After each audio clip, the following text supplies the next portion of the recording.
આગળ હર્ષનાદ કરીએ, કેમ કે યહોવા મોટો છે. તેણે તે બનાવ્યો અને તેના હાથોએ કોરી ભૂમિ રચી. આવો તેને ભજીએ તથા નમીએ, આપણા કરતા યહોવાની આગળ ઘૂંટણીએ પડીએ, કેમ કે તે આપણો દેવ છે. આપણે તેના ચારાના લોક તથા તેના હાથના ઘેટા છીએ. માટે જો આજ તમે તેની વાણી સાંભળો તો કેવું સારું. આમેન. આવો પ્રાર્થનામાં નમીએ પ્રાર્થના કરીએ. સૈન્યના દેવ યહોવા, જેની સન્મુખ દૂતો અને કરુબો પણ પોતાને ઢાંકે છે, એવા અતિ પવિત્ર અને અતિ ઉન્નત સ્થાન પર બિરાજમાન અમારા જીવંત પરમેશ્વર, અમે તમારી આરાધનામાં અમારા મસ્તકો નમાવીએ છીએ. તમારી આગળ અમે અમારી જાતોને રજૂ કરીને પ્રભુજી જાહેર કરીએ છીએ કે કેવળ અને કેવળ તમે એકલા જ સ્તુતિ, માન, મહિમા અને ગૌરવને યોગ્ય એવા પરમેશ્વર છો. તમારા સિવાય બીજા કોઈ દેવ નથી. તમે જ એ ઈશ્વર છો કે જેણે સર્વનું સર્જન કર્યું છે, જે સર્વને નિભાવી રાખે છે, જે સર્વને પોતાની ઈચ્છા અને યોજનાનો એક ભાગ બનાવે છે. મહાન પરમેશ્વર, તમારી આરાધના કરવાની તક તમે અમને આપી રહ્યા છો, ત્યારે પ્રભુ અમે તમારી સ્તુતિ કરતા તમારો આભાર માનીએ છીએ અને પ્રાર્થના સાથે અમે મારી જાતોનું સમર્પણ કરીએ છીએ. પ્રભુજી, આ પ્રિમાઇસીસને, આ તમારા પવિત્ર ભવન કે જ્યાં તમારી પવિત્ર અદ્રશ્ય હાજરી છે, તેમજ આ પ્રિમાઇસીસમાં અને આ ભવનમાં આવનાર પ્રત્યેક વ્યક્તિને અમે તમારા વધસ્તંભની પાસે લાવીએ છીએ. ઈશ્વરના લોહીથી અમને સર્વને કવર કરો, કે જેથી કરીને અમારા મન, વિચાર, આત્મા, પ્રાણ અને શરીરથી હો પ્રભુ અમે તમને મહિમા આપી શકીએ. હો પ્રભુ અમે તમારી આરાધના કરી શકીએ. હો પ્રભુ અમે તમારી આગળ નમીને તમારું વચન પ્રાપ્ત કરી શકીએ. અને માટે આજની આ ભક્તિ સભાનું સુકાન પ્રભુ તમે તમારા હાથમાં લો અને સર્વને આજની સભાનો આનંદ અને આશીર્વાદ આપો. એ પ્રાર્થના સાથે અમારા આરાધનાના અર્પણો ખ્રિસ્ત ઈસુના નામમાં બાપ તમે સાંભળો અને સ્વીકાર કરો. આમેન. આવો આપણા પવિત્ર મહાન ઈશ્વરને મહિમા આપતા આપણી જગ્યા પર ઊભા થઈશું અને ભજન સંગ્રહમાંથી ગીત નંબર 241માં જોડાઈશું. ભજન સંગ્રહમાંથી ગીત નંબર 241 અને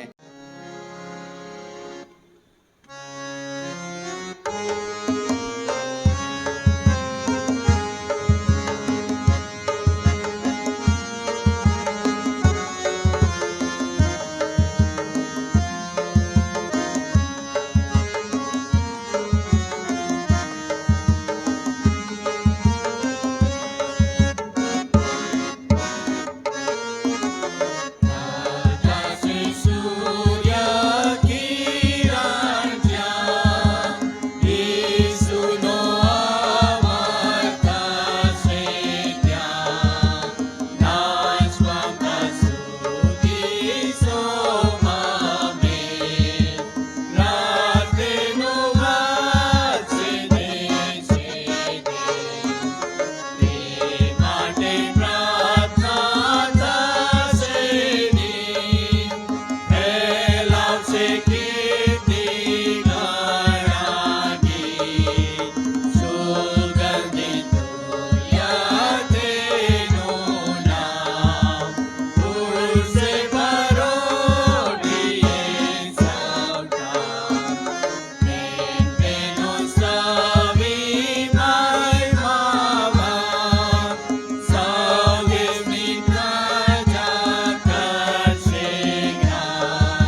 આપણી જગ્યા પર ઊભા જ રહીશું અને ભજન સંગ્રહની પાછળ જે પ્રત્યુત્તરિત વાચન પાઠ આપવામાં આવ્યા છે તેમાં વાચન પાઠ નંબર 8 ક્ષમા માટે યાચના ગીત શાસ્ત્ર 25 આધારિત આ વાચન પાઠમાં આપણે ઊભા રહીને જ વારાફરથી જોડાઈશું. પ્રત્યુત્તરિત વાચન પાઠ નંબર 8. હે યહોવા, હું તારામાં મારું અંતઃકરણ લગાડું છું.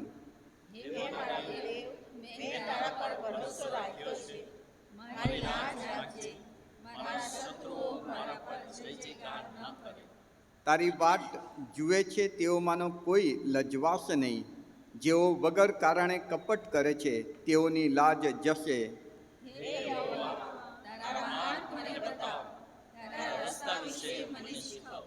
તારા સત્યમાં મને ચલાવ અને તે મને શીખવ, કેમ કે તું મારા તારણનો દેવ છે. હું આખો દિવસ તારી વાટ જોઉં છું.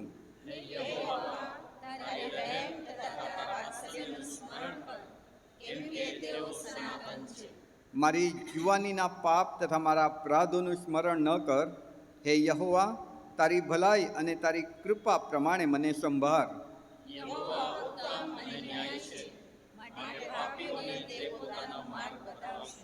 નમ્રને તે ન્યાયમાં દોરશે અને તેને તે પોતાને માર્ગે ચલાવશે.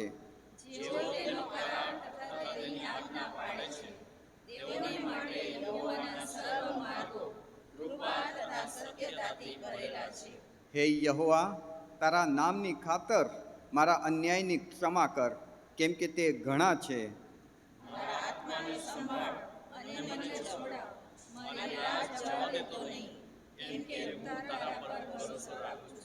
પ્રમાણિકપણું તથા ન્યાયીપણું મારું રક્ષણ કરો, કેમ કે હું તારી વાટ જોઉં છું.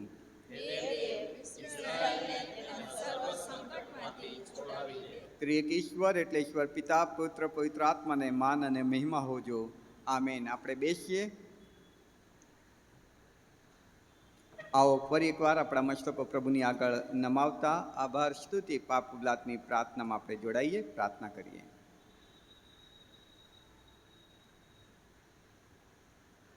હે અમારા પ્રેમાળ અને કૃપાળુ પરમેશ્વર પિતા, અબ્બા બાપ, અમે તમારો ખૂબ આભાર માનીએ છીએ, કેમ કે તમારો આભાર માનવો એ અમારી જીવનની એક ફરજ છે એટલું નહીં, પણ એ અમારો આનંદ છે, અમારી ખુશી છે.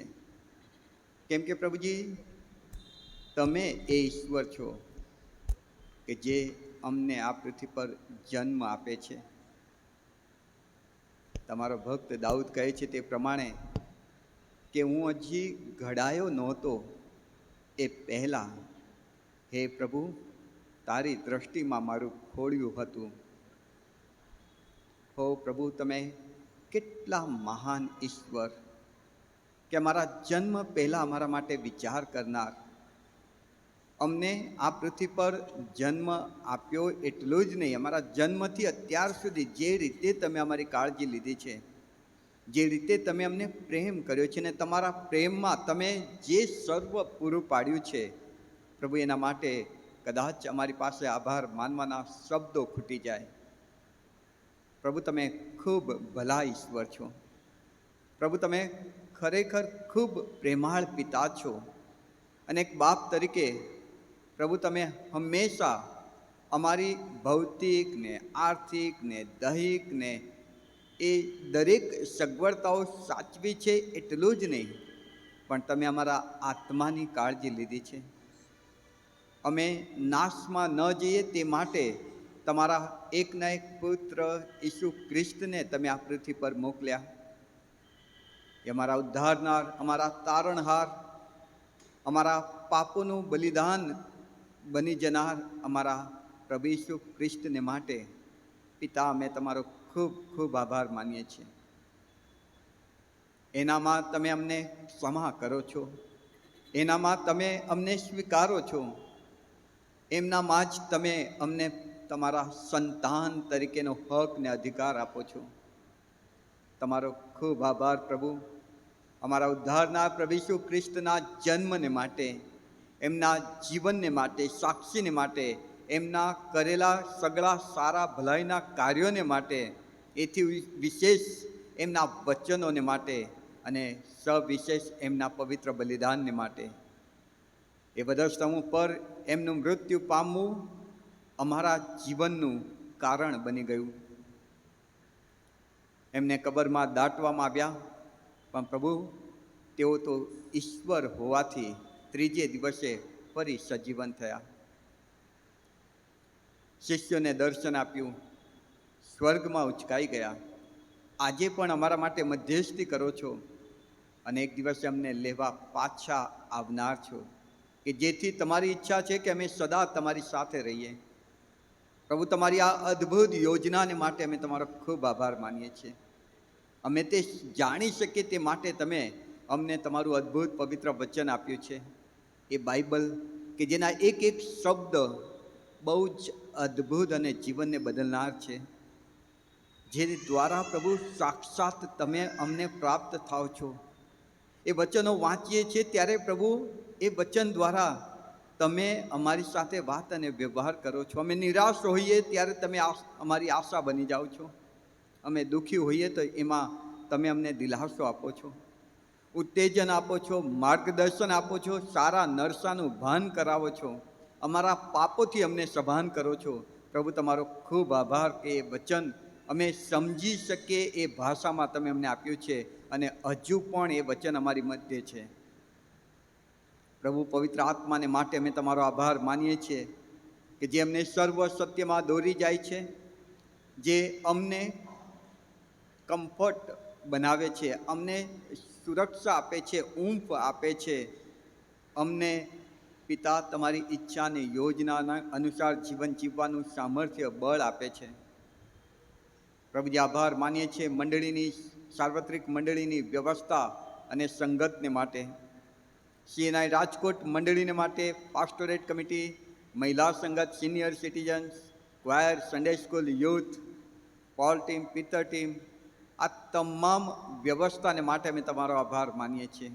CNI ગુજરાત ડાયોસિસને માટે, અમારા માનનીય બિશપ સાહેબને માટે, સિનડને માટે, મોડરેટર સાહેબને માટે, પ્રભુ અમે તમારો ખૂબ આભાર માનીએ છીએ.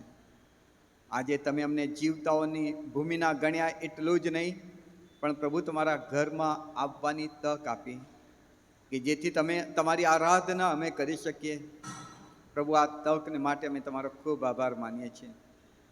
જો કે અમે કબૂલ કરીએ છીએ કે અમે તમારી સમક્ષ ઊભા રહેવાને પણ લાયક નથી, પણ પ્રભુ ઈસુ ખ્રિસ્તમાં તમે અમને તમારી સમક્ષ આવવાની તક આપો છો.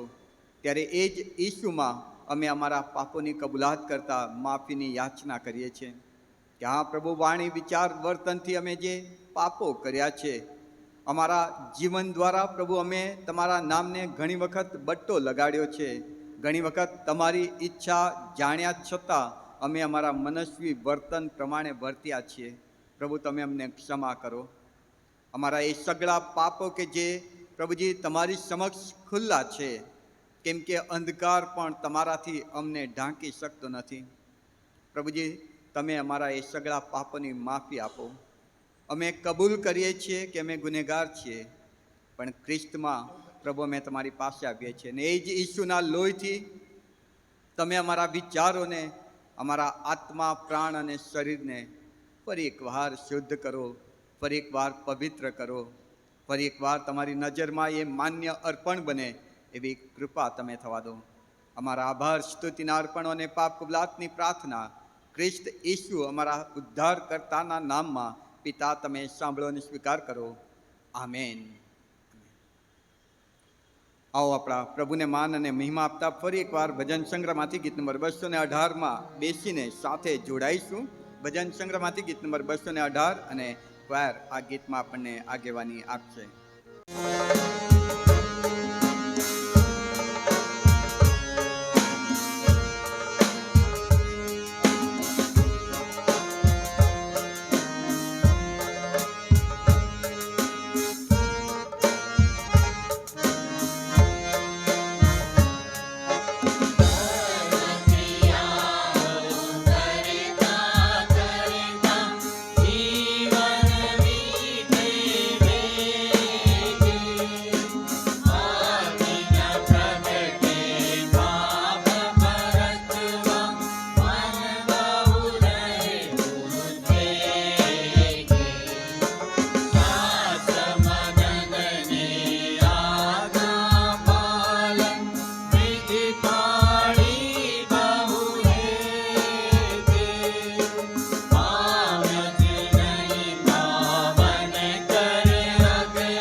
પવિત્ર શાસ્ત્ર બાઇબલમાં પૃષ્ઠ નંબર 256 ઉપર નવા કરારના વિભાગમાં પ્રકટીકરણનું પુસ્તક તેનો 20મો અધ્યાય પ્રથમ વચનથી અંત સુધી મંડળીના ટ્રેઝરર રેનિશનભાઈ પાંત આપણને વાંચી સંભળાવશે. એ પહેલાં આવો આપણે આપણું પવિત્ર શાસ્ત્ર બાઇબલ ઊંચું કરીએ, એક નાના સ્તોત્રમાં જોડાઈશું. ક્વાયર આગેવાની આપશે.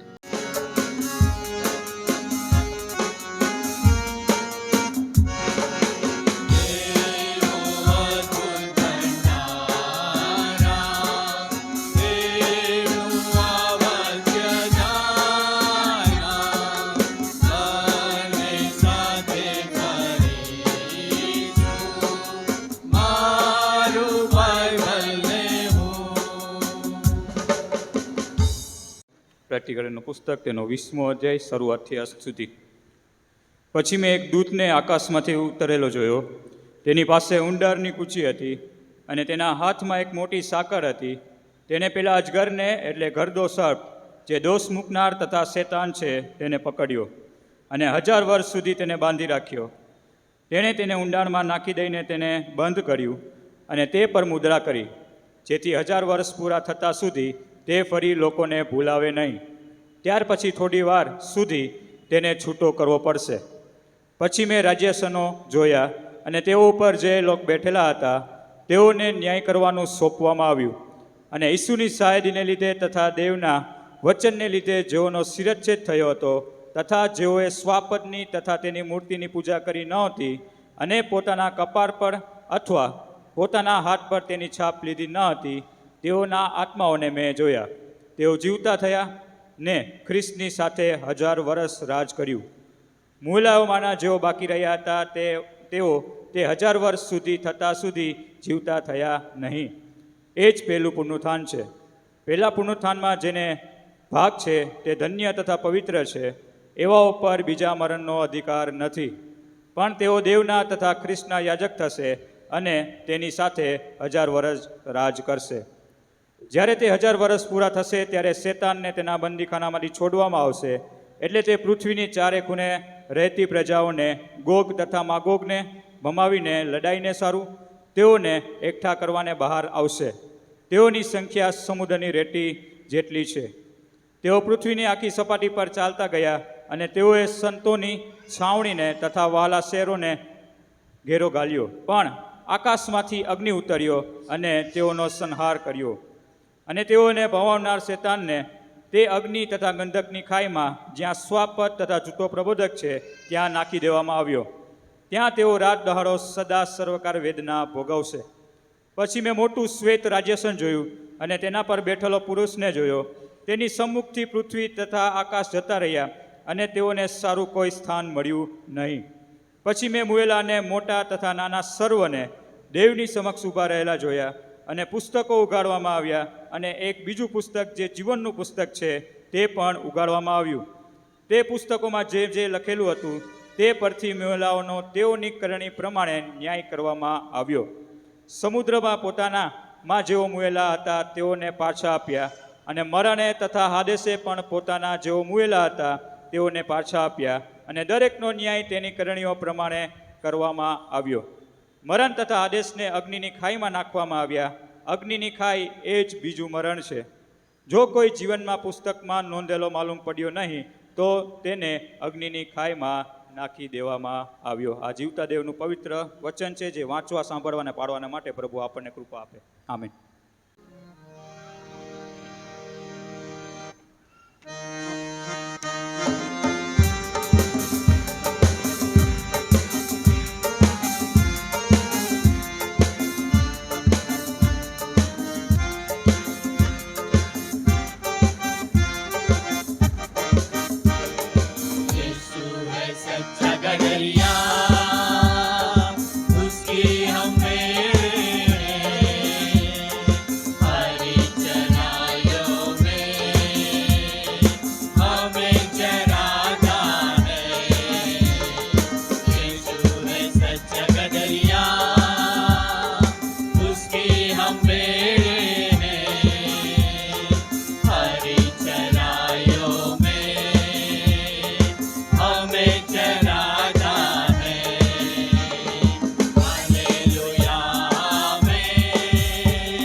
એવા દેવને એમની આરાધના કરતા ગીત નંબર 43 સાથે મળીને ગાઈએ.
प्रभुओं का प्रभु तू ही है, न्याय करने आने वाला है, न्याय साथ राज करने को, धर्मियों को लेकर न्याय से सिंहासन पर राज करेगा।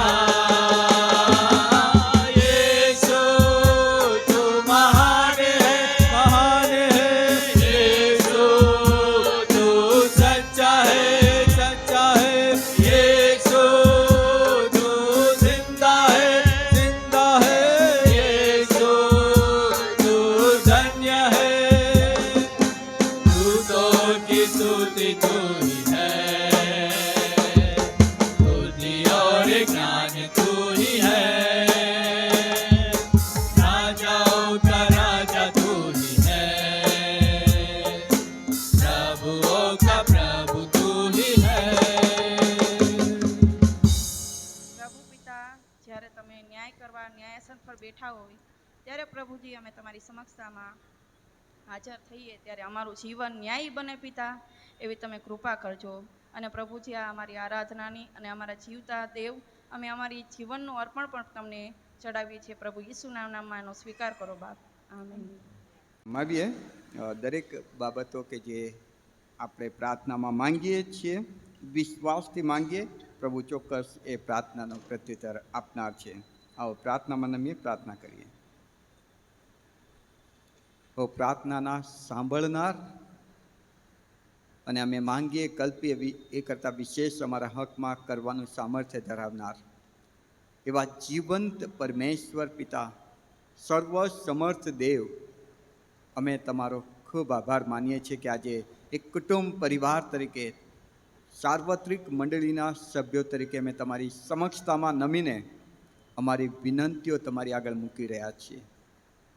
એવા ઈશ્વરની સમક્ષ કે જેની ઈચ્છાને કોઈ અટકાવી શકતું નથી, એવા ઈશ્વરની સમક્ષ કે જેની શક્તિ અપરંપાર છે, જેનો તાગ આ પામર મનુષ્ય નહીં મેળવી શકે, એવા સર્વ સમર્થ દેવની સમક્ષ અમે નમ્યા છીએ.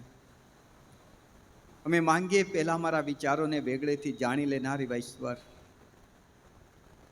અત્યારે અમે ખાસ અમારા પોતાના વ્યક્તિગત જીવનને માટે તમારી આગળ પ્રાર્થના કરીએ છીએ. પ્રભુ, તમે બધું જ જાણો છો.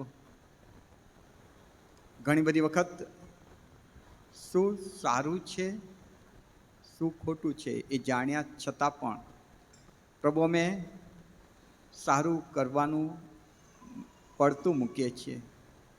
અમને એવું સામર્થ્ય આપો, એવું બળ આપો, એવી કૃપા આપો કે તમારી દ્રષ્ટિમાં જે સારું છે, ભલું છે, જે એક નવા જન્મ પામેલા વ્યક્તિએ કરવું જોઈએ તે અમે કરી શકીએ. અમારા જીવનમાં વચન કેન્દ્ર સ્થાને હોવું જોઈએ એની જગ્યાએ પ્રભુ અમે અમારા રોજિંદા કાર્યોને તેમજ અમારા મનોરંજનના સાધનોને એ સ્થાન આપી દીધું છે. પ્રભુ, અમે તમારી આગળ પાપોની કબૂલાતની સાથે વિનંતી કરીએ છીએ કે પ્રભુ તમે અમને એવું રૂડું મન આપો કે અમારા જીવનમાં વચન કેન્દ્ર સ્થાને અમે રાખીએ. પ્રાર્થનાની વેદી અમારા જીવનમાં હંમેશા સળગતી રહે અને અમારા જીવનની પ્રત્યેક પળ અમે એવી રીતે વિતાવીએ કે જેમાં અમે એ અહેસાસ કરીએ કે અમારો પ્રભુ, અમારો ઈશ્વર, હાજરા હજૂર દેવ અમારી સાથે છે. અને માટે એને ગમે એવું જીવન અમે જીવીએ તેવી કૃપા તમે અમ સર્વને આપો. અમારા પરિવારને માટે અમે પ્રાર્થના કરીએ છીએ. અમારા કુટુંબની પ્રત્યેક વ્યક્તિને પ્રભુ તમે તમારો આશીર્વાદ આપો.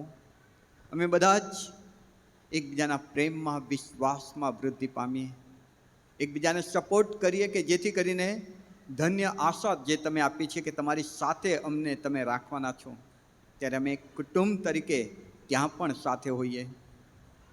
અને માટે એકબીજાને વચનથી સ્થિર કરવા ઉત્તેજન આપવા, એકબીજાને વચન દ્વારા તમારી વધુ નજીક રાખવા અમને સહાયને મદદ કરજો.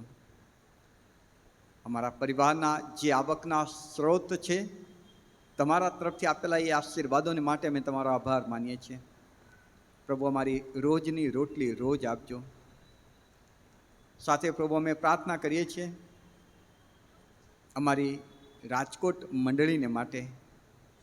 મંડળીની તમામ વિંગ્સને અમે તમારી કૃપા નીચે લાવીએ છીએ. Pastorate committee, Sunday school, youth, મહિલા સંગત, senior citizen, choir, Paul team, પિત્તર ટીમ, તેમજ પ્રત્યેક એવી સેવાઓ કે જે તમને મહિમા આપનારી છે, પ્રભુ અમે તમારી પાસે લાવીએ છીએ અને વિનંતી કરીએ છીએ કે પ્રભુ એ સેવાઓથી તમે માન અને મહિમા પામો. એ સેવાઓમાં કેન્દ્ર સ્થાને તમે રહો. પ્રભુ, જે વ્યક્તિઓ સમર્પણ સાથે એમાં સેવાઓ આપી રહ્યા છે, આગેવાની આપી રહ્યા છે, તેઓને પુષ્કળ બદલો આપજો, તે પણ અમે પ્રાર્થના કરીએ છીએ. અમારી મંડળીને તમે બાંધો, તમારામાં વધારે મજબૂત કરો. તમારા આગમનને માટે અમારી મંડળીને તૈયાર કરો પ્રભુ. અને અમારી મંડળીની પ્રત્યેક વ્યક્તિ તમારા આગમનના દિવસે તમને મળવા ઉચકાઈ જાય તેવી અમારી હૃદયની પ્રાર્થના છે. પ્રભુજી, અમે અમારી મંડળીમાં જે બહાલાઓ અત્યારે બીમાર છે તેઓને તમારી પાસે લાવીએ છીએ. ખાસ કરીને વડીલ કોલરન અંકલને માટે પ્રાર્થના કરીએ છીએ. ઇમાન્યુએલભાઈ વાઘેલાને માટે પ્રાર્થના કરીએ છીએ. આર્થરભાઈને માટે પ્રાર્થના કરીએ છીએ. દીકરા એમ્યુએલ જોન્સનભાઈને માટે પ્રાર્થના કરીએ છીએ. ચાર્લ્સ અંકલને માટે પ્રાર્થના કરીએ છીએ. અમારા સાગરભાઈ ચૌહાણને માટે પ્રાર્થના કરીએ છીએ. દીપકભાઈ બાબીસીને માટે પ્રાર્થના કરીએ છીએ. કમલેશભાઈ ગોહિલને માટે પ્રાર્થના કરીએ છીએ. જસ્ટિનભાઈ ચંદાણીને માટે પ્રાર્થના કરીએ છીએ. રિમોન પાંડવને માટે પ્રાર્થના કરીએ છીએ. અભિબેન હાલોરીને માટે પ્રાર્થના કરીએ છીએ. અભિબેન ગોહિલને માટે પ્રાર્થના કરીએ છીએ. કમળાબેન ચંદાણીને માટે પ્રાર્થના કરીએ છીએ. નેન્સીબેન ચંદાણીને માટે પ્રાર્થના કરીએ છીએ. વિજયાબેન ચંદાણીને માટે પ્રાર્થના કરીએ છીએ. અમારા પલબેનને માટે પ્રાર્થના કરીએ છીએ. તેમજ કોમલબેન ચંદાણીને માટે પ્રાર્થના કરીએ છીએ. સુમનબેન ખેડિયાને માટે તેમજ આર્થરભાઈ ખેડિયાને માટે પ્રાર્થના કરીએ છીએ. રૂબીનાબેન કે જેમને બ્રેઇન સ્ટ્રોક આવ્યો તેઓના માટે અમે પ્રાર્થના કરીએ છીએ. સાથે પ્રભુજી અમે ફૂલમણીબેન માલવિયા તેઓના માટે પણ પ્રાર્થના કરીએ છીએ. એ સિવાય પણ અમારી મંડળીમાં જો કોઈ વાલાઓ બીમાર છે, માંદગીના બિછાને છે, વૃદ્ધાવસ્થાના કારણે શરીરમાં કમજોરી કે નિર્બળતાનો અનુભવ કરી રહ્યા છે, પ્રભુ એ તમામ સ્નેહીજનોને અમે તમારા પવિત્ર પાયસોના આગળ લાવીએ છીએ. કેમ કે અમે જાણીએ છીએ પ્રભુજી વૈદોના વૈદ તો તમે છો. પ્રભુ તમે તમારો પવિત્ર વિંધાયેલો નિરોગી કરતો હાથ એમના માથે મૂકીને તમારા પવિત્ર સ્પર્શમાં તેઓને નવું સામર્થ્ય આપો, નવી તંદુરસ્તી આપો. દેહ અને આત્મામાં પ્રભુજી તમે તેઓને બળવાન કરો કે જેથી તમારો મહિમા થઈ શકે. સાથે પ્રભુ મેં પ્રાર્થના કરીએ છીએ અમારી મંડળીના આગામી દિવસોમાં જે આયોજન છે પ્રભુજી પ્રત્યેક આયોજનોને એના હેતુને તમે સાર્થક કરજો. એ આયોજનોમાં તમે મહિમા પામો, તમે લોકોની સાથે વ્યવહાર કરો અને પ્રભુજી એ પ્રત્યેક આયોજનો તમારી મંડળીના વિકાસને માટે આશીર્વાદિત બને તેવી કૃપા અમે માંગીએ છીએ. ખાસ કરીને આવનાર દિવસોમાં રાજકોટ શહેરમાં જે મેળો થનાર છે તેના માટે પણ અમે પ્રાર્થના કરીએ છીએ. પ્રભુજી એ મેળામાં કોઈ અઈચ્છનીય બનાવ ન બને, બધું જ સારું અને શ્રેષ્ઠ હોય તેવી કૃપા અમે માંગીએ છીએ. એ સાથે પ્રભુજી અમે પ્રાર્થના કરીએ છીએ કે કોઈકને કોઈક રીતે એ લોકોને તમારી સુવાર્તા પ્રાપ્ત થાય, તમારું વચન પ્રાપ્ત થાય. પ્રભુજી તમે એ મેળામાં કદાચ અમારો સ્ટોલ નથી મૂકવા દેવામાં નથી આવી રહ્યો, એમાં તમારી ઈચ્છા હશે, તમારી યોજના હશે, અમે સ્વીકારીએ છીએ. પણ અમારી પ્રાર્થના છે પ્રભુજી એ ઘણા બધા લોકો જે પ્રભુજી તમને ખોળી રહ્યા છે, તમને શોધી રહ્યા છે, તેઓને તમે પ્રાપ્ત થાઓ તેવી અમે ખાસ પ્રાર્થનાને વિનંતી કરીએ છીએ. સાથે પ્રભુજી અમે અમારા માન્ય બિશપ સાહેબને, કાર્યવાહક સમિતિને, તમામ ધર્મ સેવકોને, CNIની તમામ સાર્વત્રિક મંડળીને માટે પ્રાર્થના કરીએ છીએ. પ્રભુ એ બધામાં તમે કાર્ય કરો, તમારા આત્માને આ ચાલ્યા જતા દિવસોમાં એવી રીતે રેડી દો કે પ્રભુજી એ દરેક મંડળીઓની સેવા પ્રવૃત્તિ તમને મહિમા આપનારી હોય, તમારી ઈચ્છા અને યોજના અનુસારની હોય અને મંડળી તમારામાં બંધાતી જાય, તમારામાં એ ડાઘ એ અને કરચલી વગરની બનતી જાય અને તમે આવો ત્યારે એને લો, ઊંચકો અને આશીર્વાદિત કરો તે અમારી ખાસ પ્રાર્થના અને વિનંતી છે.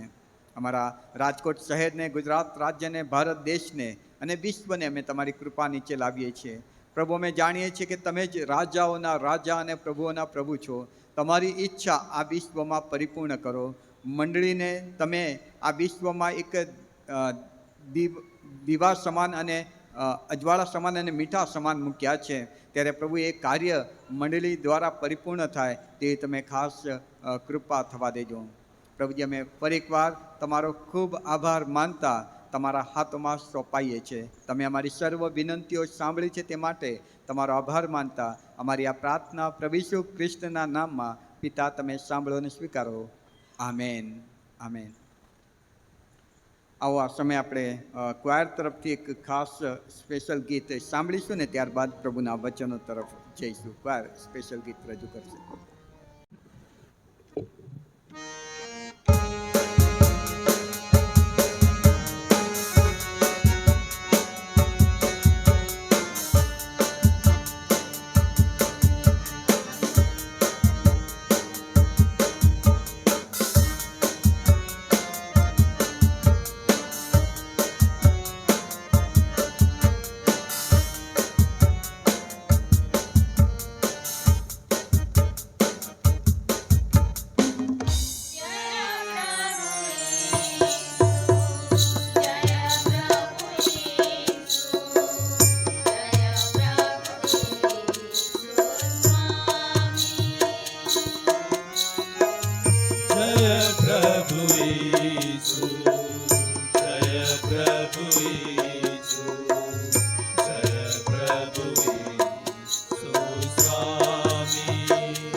ત્રાતા, જય સુખદાતા.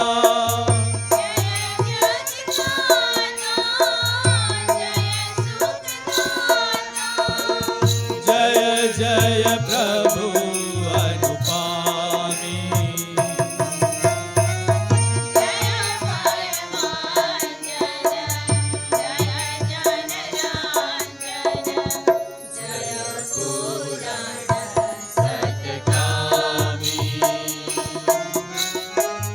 જય પ્રભુ ઈસુ, જય પ્રભુ ઈસુ, જય પ્રભુ ઈસુ સ્વામી.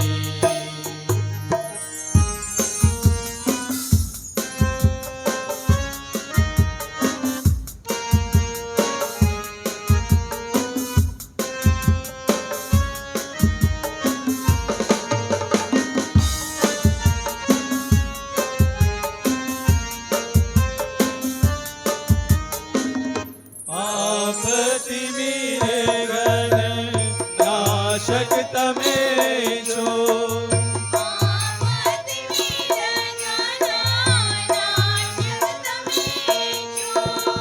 ધર્મ દિવાકર નામી.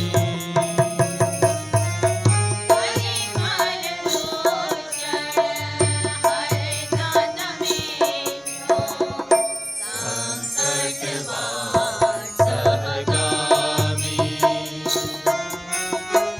જય પ્રભુ ઈસુ, જય પ્રભુ ઈસુ, જય પ્રભુ ઈસુ સ્વામી.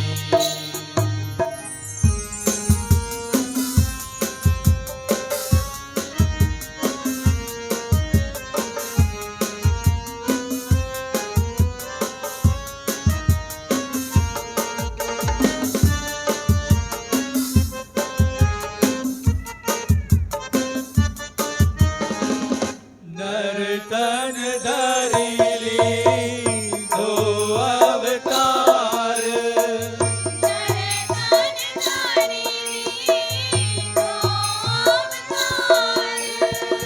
તજ સુંદર દિવ્યદાની.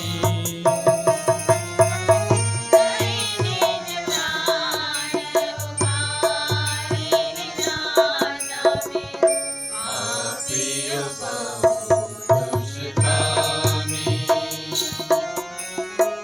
જય પ્રભુ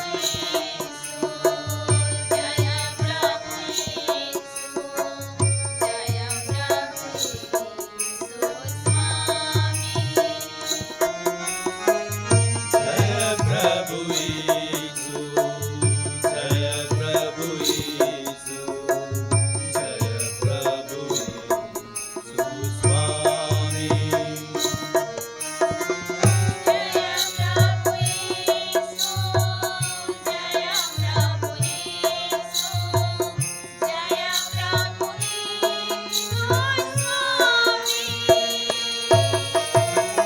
જય પ્રભુ ઈસુ, જય પ્રભુ ઈસુ, જય પ્રભુ ઈસુ સ્વામી. જય પ્રભુ ઈસુ, જય પ્રભુ ઈસુ, જય પ્રભુ ઈસુ સ્વામી. એવું થવા દો કે તમે જે વચન આજે અમારા માટે રાખી મૂક્યું છે તે અમને પ્રાપ્ત થાય. અને પ્રભુજી, અમે તમારામાં તમારો અવાજ સાંભળતા વૃદ્ધિ પામીએ એવી કૃપા થવા દો. મુજબળ પાત્રને તમે વિશેષ સહાય કરજો. બધા જ તમની પાછળ રાખો પ્રભુ. મને ઢાંકો કે જેથી આજે હું નહીં પણ તમે પોતે મારી સાથે તેમજ તમારા લોકની સાથે વાત અને વ્યવહાર કરો. ઈસુ પ્રભુના નામમાં માંગીએ છીએ. આમેન. પ્રભુમાં પ્રિય વાલાઓ, ફરી એકવાર પ્રભુ ઈસુ ખ્રિસ્તના પવિત્ર આશીર્વાદિત ધન્ય નામમાં આપ સર્વને આજની પ્રેમી સલામ પાઠવું છું. એ આશા અને વિશ્વાસ સાથે કે જે પ્રભુ આપણી મધ્ય છે તેના વચન દ્વારા આજે આપણે આશીર્વાદિત થઈશું. તમારી નજીકમાં જે બેઠા છે તેઓને એક સારી સ્માઇલ સાથે તમે ગુડ મોર્નિંગ કરશો.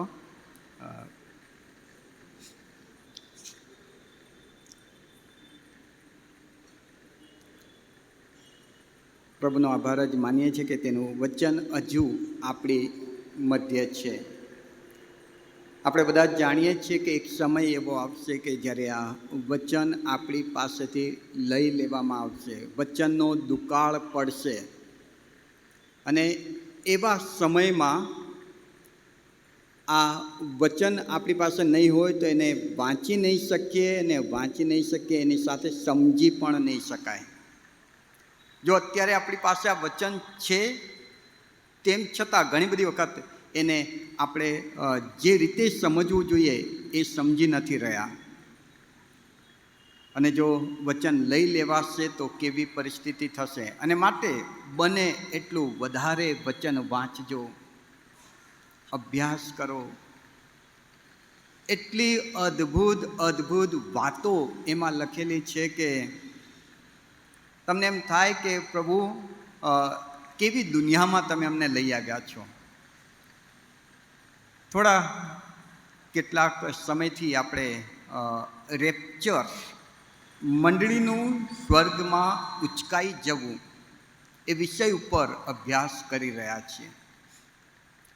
જોકે આ એક એવો વિષય છે કે જેમાં 1 મહિનો કે 2 મહિના ઓછા પડે.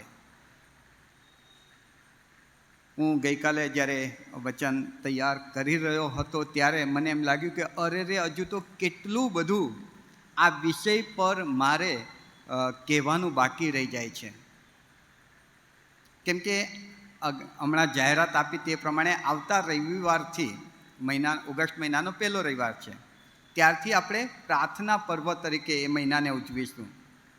એટલે 1 મહિના, આવતો આખો મહિનો આપણે પ્રાર્થના ઉપર અભ્યાસ કરવાના છીએ. અને એટલો સમય કદાચ આ વિષય બાજુ મૂકવામાં આવશે. પછી કદાચ ઈશ્વરની ઈચ્છા હશે તો આગળ આપણે અભ્યાસ કરીશું. આજે મારી પાસે આ તક પ્રભુએ આપી છે કે આજનો રવિવાર એ વિષય ઉપર હું થોડોક અભ્યાસ કરી શકું અને કરાવી શકું. રેપ્ચર, મંડળીનું સ્વર્ગમાં ઉચકાઈ જવું થશે થશે થશે વાલાઓ. કેમ કે એ જે પ્રોમિસ છે ને, એ કોઈ પાદરી સાહેબે કે કોઈ બિશપે કે કોઈ આગેવાને કે કોઈ મંત્રીએ આપ્યું નથી. જેને કોઈ અટકાવી ન શકે એવા સર્વસમર્થ દેવનું એ પ્રોમિસ છે કે હું તમને લેવા પાછો આવીશ, તમારા માટે જગ્યા તૈયાર કરવાને જાઉં છું, અને હું જગ્યા તૈયાર કરીશ તો હું પાછો આવીશ અને તમને મારી સાથે લઈ જઈશ. કેમ કે મારી અને પિતાની પવિત્ર આત્માની ઈચ્છા એ છે કે તમે હંમેશા મારી સાથે રહો. આ પ્રભુ ઈસુ ખ્રિસ્તનું પ્રોમિસ છે.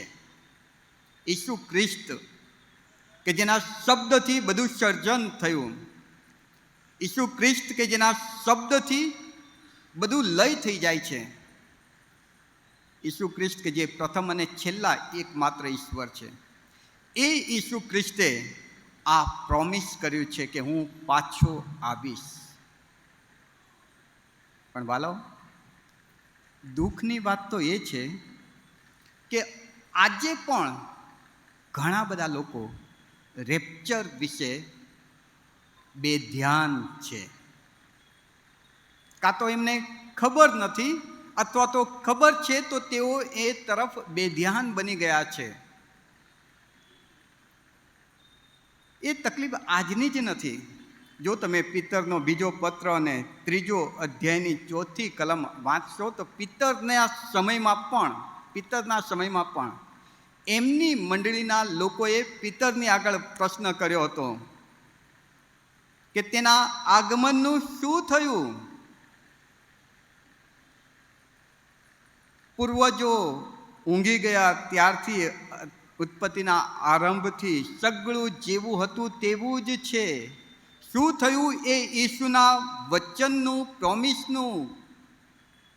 કેમ હજુ એનું આગમન નથી?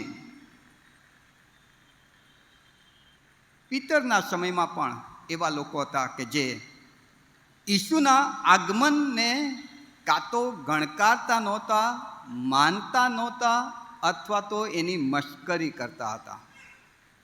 રેપ્ચરની મશ્કરી. શું થયું ઈસુના આગમનનું? હજુ નથી આવ્યા.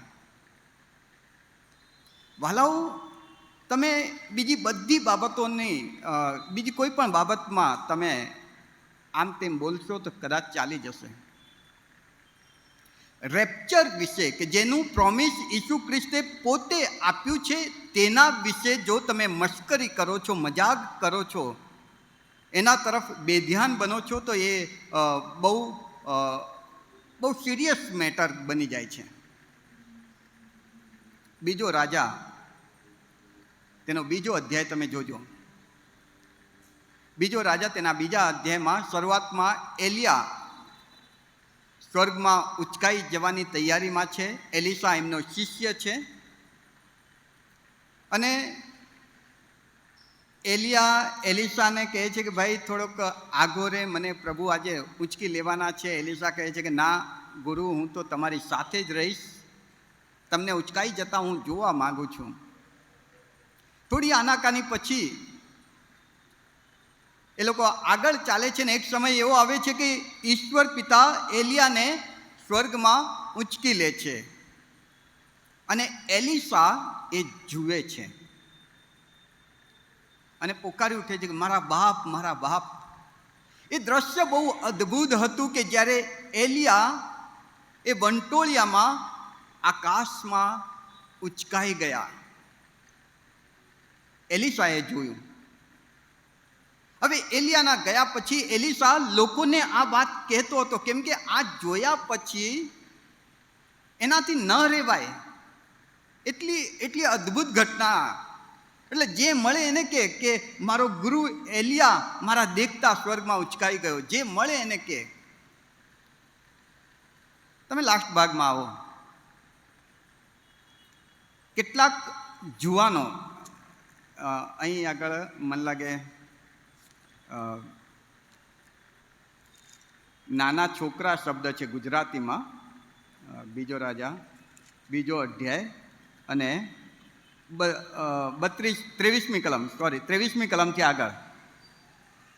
પછી એલિસા બેથેલ જવા નીકળ્યો અને તે માર્ગે ચાલતો હતો, તેવામાં નાના છોકરા, અહીં આગળ નાના છોકરા છે પણ હિન્દીમાં તમે જોજો ટીનેજ અને મૂળ હિબ્રુમાં જુવાન સમજ શક્તિ ધરાવનારા છોકરાની વાત છે ત્યાં, કે જે સમજે છે.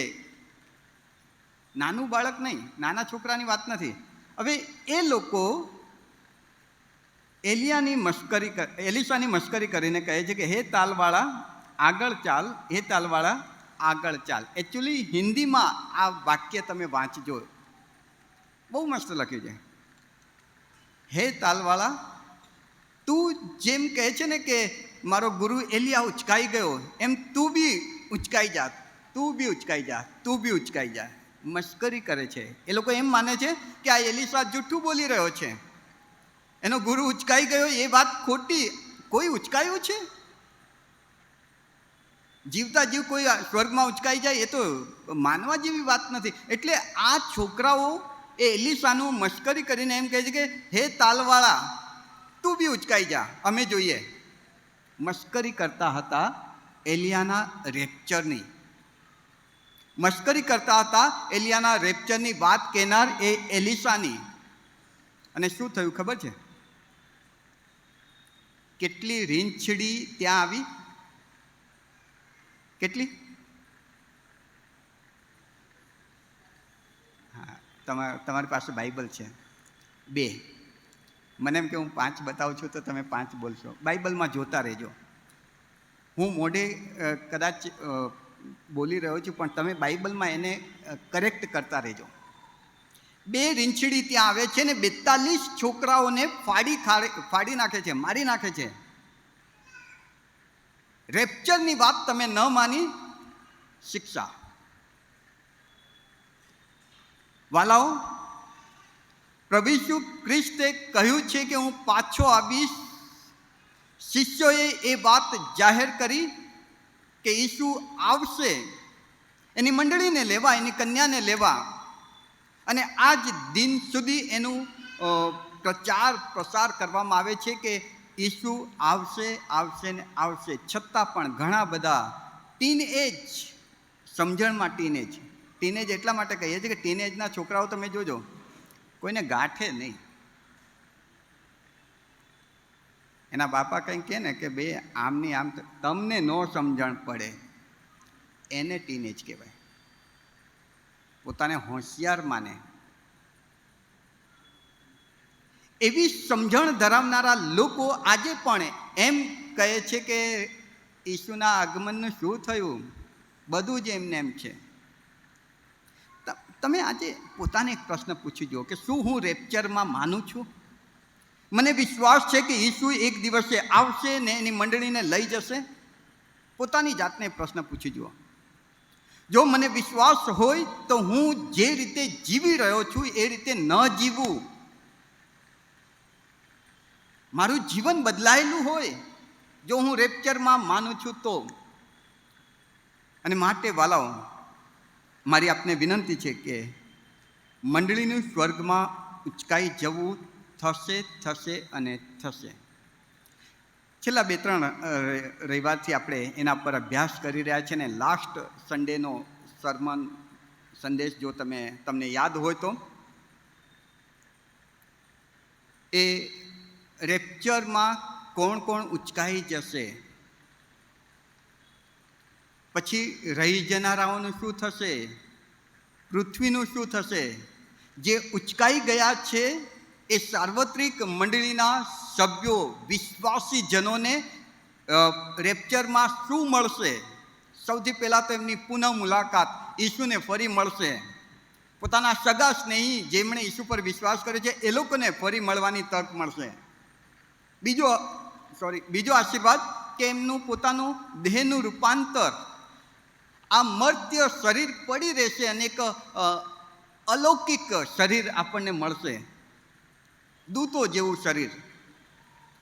ત્રીજો આશીર્વાદ કે બદલો, રિવોર્ડ, અલગ અલગ મુંગટના સ્વરૂપમાં એ વિશ્વાસી વ્યક્તિઓને મળશે. જેણે જેવા સેવા કાર્યો કર્યા છે એ પ્રમાણેનો રિવોર્ડ ઈશ્વર એમને પ્રભુ ઈસુ ખ્રિસ્ત દ્વારા આપવાના છે. આજે આપણે એ લોકોને બીજો જે ભવ્ય આશીર્વાદ મળવાનો છે તેના તરફ જોવાના છીએ. અને એ તો એ છે કે જે લોકો રેપ્ચરમાં સામેલ હતા ને એ લોકો પ્રભુ ઈસુ ખ્રિસ્તની સાથે આ પૃથ્વી પર 1000 વર્ષનું રાજ્ય ભોગવશે. પ્રકટીકરણના 20મા અધ્યાયમાં તમે આવો. પ્રકટીકરણ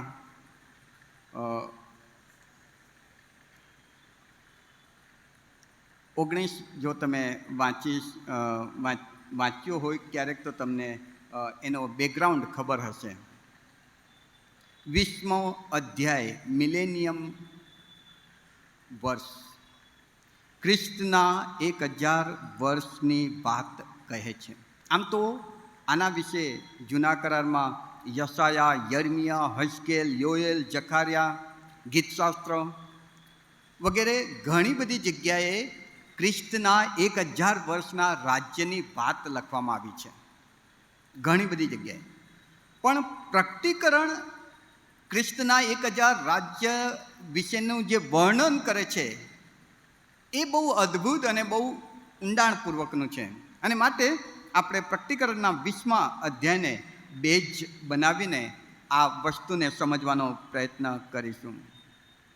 જો પ્રકટીકરણ શરૂઆતથી થોડુંક પ્રસ્તાવના તમને આપી દઉં. પહેલા અધ્યાયમાં પ્રકટીકરણ 1માં યોહાનને પ્રભુ ઈસુ ખ્રિસ્તનું દર્શન થાય છે. ત્યારબાદ બીજા અને ત્રીજા અધ્યાયમાં મંડળીઓને યોહાન દ્વારા પ્રભુ ઈસુ ખ્રિસ્ત પત્રો લખાવે છે, 7 મંડળીઓને. પછી ચોથા અધ્યાયમાં યોહાનને સ્વર્ગમાં ઉંચકી લેવામાં આવે છે. અને ત્યાં ફરી ઈસુ ખ્રિસ્તનું સ્વર્ગીય રાજ્યાસન પર બિરાજમાન ઈસુનું દર્શન એને થાય છે. 5મા અધ્યાયમાં એ આખું વર્ણન છે. 6થા અધ્યાયથી એન્ટી ક્રાઇસ્ટની એન્ટ્રી થાય છે. એટલે મહાક્લેશ, સંકટનો સમય, મહાસંકટનો સમય કે જે માંથી 24માં પ્રભુ ઈસુ ખ્રિસ્તે વર્ણન કર્યું છે એની શરૂઆત થશે. પણ એ 6થો અધ્યાય ચાલુ થાય એ પહેલાં પ્રભુ ઈસુ ખ્રિસ્ત પોતાની મંડળીને સ્વર્ગમાં ઉંચકી લેશે, ગગનમાં ઉંચકી લેશે. અને ત્યારબાદ 6થો અધ્યાય શરૂ થાય છે કે જેમાં 7 મુદ્રાનો કોપ, 7 રણશિંગડાનો કોપ અને 7 પ્યાલાના કોપની વાત આપણે જોઈએ છે. એટલે 6થા અધ્યાયથી લઈને 18મા અધ્યાય સુધી જો તમે જોશો તો મહાક્લેશનો 7 વર્ષનો એ ગાળો બહુ ઊંડાણથી બતાવવામાં આવ્યો છે. ત્યારબાદ પ્રકટીકરણ 19મા અધ્યાયમાં જો તમે આવો તો ત્યાં શ્વેત ઘોડા ઉપર બિરાજમાન થઈને પ્રભુ ઈસુ ખ્રિસ્ત આવે છે. આ ઈસુ ખ્રિસ્તનું બીજું આગમન છે.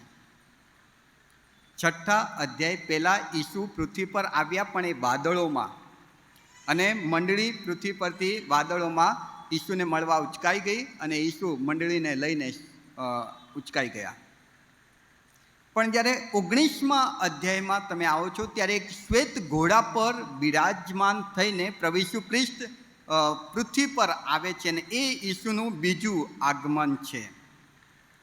એ અધ્યાયમાં જો તમે જોશો તો 20મી કલમ શ્વાપદને પકડવામાં આવે છે, જૂઠા પ્રબોધકને પકડવામાં આવે છે, મૂર્તિ પૂજનારાઓને જે ભમાવ્યા હતા એમને પકડવામાં આવે છે અને એ બધાને અગ્નિની ખાઈમાં નાખી દેવામાં આવે છે. બેકગ્રાઉન્ડ સમજો વાલાઓ, જો બેકગ્રાઉન્ડ નહીં સમજો તો 20મો અધ્યાય નહીં સમજાય.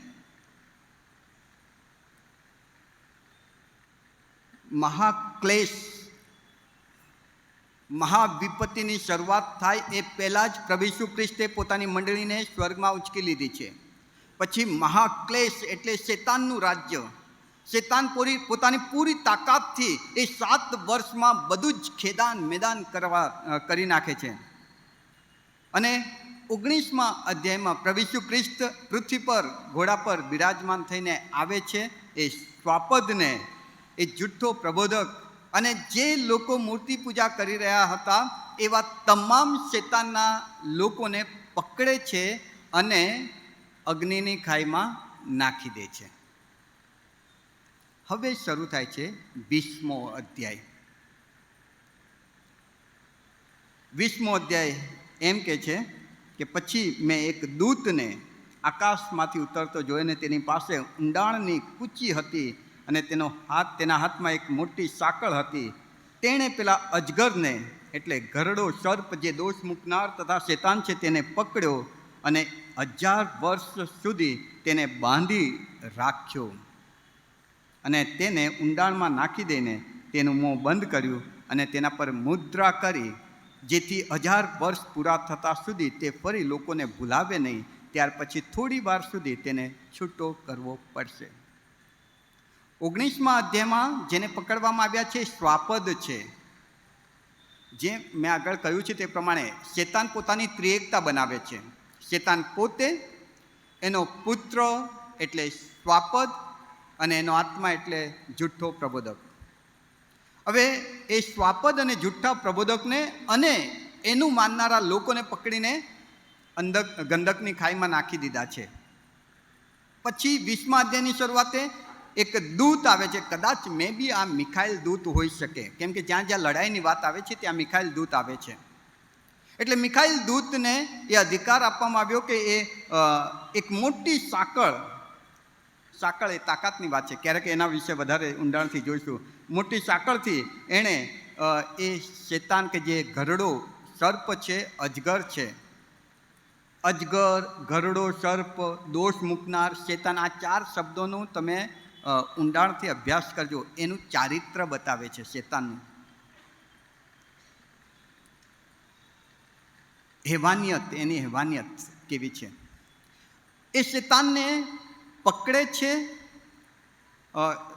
જો તમે એમાં જોશો ને તો લગભગ 6 કામ એણે દૂતે કર્યા છે. એક તો શેતાનને પકડે, એને બાંધે છે, પછી ઊંડાણમાં નાખી દે છે. આ ઊંડાણ એટલે શું તમને ખબર છે? જો બધી આત્મિક વ્યવસ્થાને સમજજો. પ્રભુ ઈસુ ખ્રિસ્ત જ્યારે વધસ્તંભ ઉપર હતા ત્યારે એક ચોર પ્રભુ ઈસુ ખ્રિસ્તને એમ કહે છે કે તારા રાજ્યમાં મને સંભાળજે. અને ત્યાં પ્રભુ ઈસુ ખ્રિસ્ત એને શું કહે છે કે આજે જ તું મારી સાથે પેરેડાઈસ, સ્વર્ગ નહીં. સ્વર્ગ અને પારાદેશ અલગ છે. એવી જ રીતે નર્ક અને ઊંડાણ 2 અલગ વસ્તુ છે. જેમ પેરેડાઈસ કે પારાદેશ એક એવી જગ્યા છે કે જે સ્વર્ગ મળે એ પહેલાં બધા આત્માઓને રાખવામાં આવે છે, ત્યાં તેઓ સ્થિર રહે છે. એવી જ રીતે 20મા અધ્યાયમાં જે ન્યાય કરવાનો છે, છેલ્લો ન્યાય, એના પહેલાં જે પણ દેવ વિરોધી છે, એ શ્વાપદ હોય, જુઠ્ઠો પ્રબોધક હોય કે શેતાનની સાથે મળીને દેવની વિરુદ્ધ બંધ કરનાર અપદૂતો હોય, એ બધાને પકડીને ઊંડાણમાં નાખવામાં આવે છે. ઊંડાણમાં આ ઊંડાણ એક એવી જગ્યા છે કે જેમાં જતા ભૂતો પણ બીએ છે. લુકની સુવાર્તાના 8મા અધ્યાયની 31મી કલમમાં તમને એ દાખલો યાદ છે કે જ્યારે અશુદ્ધાત્મા વળગેલો વ્યક્તિ જેનામાં સેના હતી ઈસુની પાસે આવે છે ને, ઈસુ જ્યારે એને કાઢવાના હતા ત્યારે અશુદ્ધાત્માઓએ વિનંતી કરી કે અમને ઊંડાણમાં જવાની આજ્ઞા ન કર, અમને બીક લાગે છે એમાં જતા. એવી ભયંકર જગ્યા છે. નર્ક નહીં, નર્ક અલગ છે ને ઊંડાણ અલગ છે. એક રેફરન્સ વાંચીએ. 2 પિત્તર 2 અધ્યાયને 4થી કલમ. 2 પિત્તર 2 અધ્યાયને 4થી કલમ.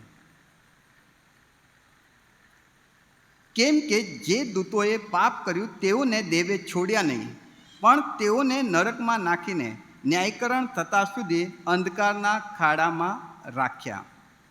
નર્કમાં નાખતા પહેલાં અંધકારનો ખાડો, ઊંડાણ, આ એક એવી જગ્યા છે કે જેમાં જતા ભૂતો પણ બીએ છે. અને આ લોકોને, આ શેતાનને 1000 વર્ષને માટે એ ઊંડાણમાં નાખવામાં આવે. એને અગ્નિની ખાઈમાં નથી નાખ્યો. 20મો અધ્યાય તમે જુઓ, 1 થી 3 વચનમાં. એને પકડવામાં આવ્યો, એને બાંધવામાં આવ્યો, એને ઊંડાણમાં નાખી દેવામાં આવ્યો 1000 વર્ષને માટે. હવે તમે પૃથ્વી પર કેવું વાતાવરણ છે એની કલ્પના કરો. હવે એ પૃથ્વી પર ન તો શેતાન છે, કેમ કે શેતાનને પકડીને ઊંડાણના ખાણામાં નાખી દીધો છે, ન શ્વાપદ છે, કેમ કે એને તો ગંધકની ખાઈમાં નાખી દીધો, ન જુઠ્ઠો પ્રબોધક છે, ન મૂર્તિ પૂજક લોકો છે. એ આખી પૃથ્વી જાણે કે રિફોર્મ કરવામાં આવી છે. બહુ સરસ એવી જગ્યા પ્રભુએ જાણે કે બનાવી દીધી. હવે ત્યાં ન શેતાન છે કે ન શેતાનની અસર છે. બધું જ સુપડા સાફ, બધું જ ફોર્મેટ મારીને ક્લીન કરી દીધું છે. નવી નથી બનાવી, હજુ જોજો, પૃથ્વી હજુ નવી નથી બનાવી, એ જ પૃથ્વી છે. એમાં એ શેતાન, શ્વાપદ, જુઠ્ઠો પ્રબોધક, મૂર્તિ પૂજક લોકો, ઈસુનો નકાર કરનારા લોકો, એ બધાને પકડીને સુપડા સાફ કરીને નાખી દીધા છે. હવે પૃથ્વી ચોખ્ખી, રિફોર્મ કરી. યશાયા પ્રબોધકનું પુસ્તક 11મો અધ્યાય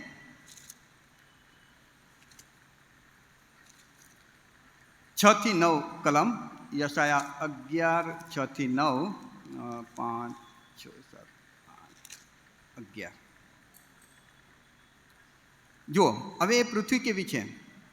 તે વખતે વરુ તથા હલવાન સાથે રહેશે. ચિત્તો લવારા પાસે શું છે?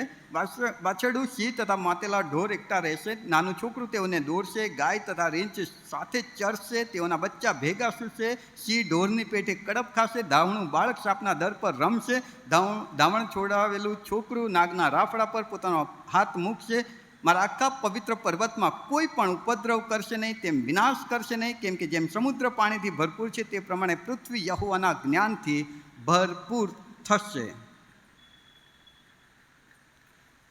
આગળ યશાયા 35માં, યશાયા 35, પહેલી બીજી કલમ.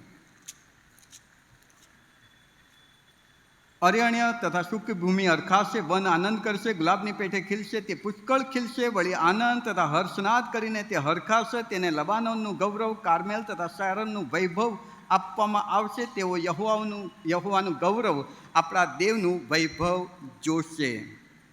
યોએલ 2:21-27. યોએલ પ્રબોધક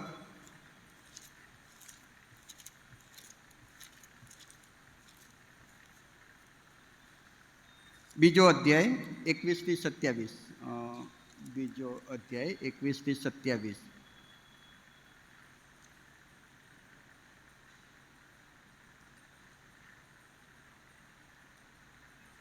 હે દેશ બીમાં ખુશી થા, આનંદ કર, પશુઓ તમે બીસોમાં, કેમ કે વનમાંના ચારાઓ ફૂટી નીકળ્યા છે, વૃક્ષોને ફળ આવ્યા છે, અંજીરીઓને દ્રાક્ષવેલાને સારા ફળ આવ્યા છે. એ માટે હે સિયોનના પુત્રો, આનંદ કરો, તમારા દેવ યહોવામાં હરખાઓ, કેમ કે તે તમને આગલો વરસાદ જોઈએ તેટલો આપે છે ને તે તમારે સારું વરસાદ એટલે આગલો તથા પાછલો વરસાદ પહેલાંની માફક વરસાવે છે.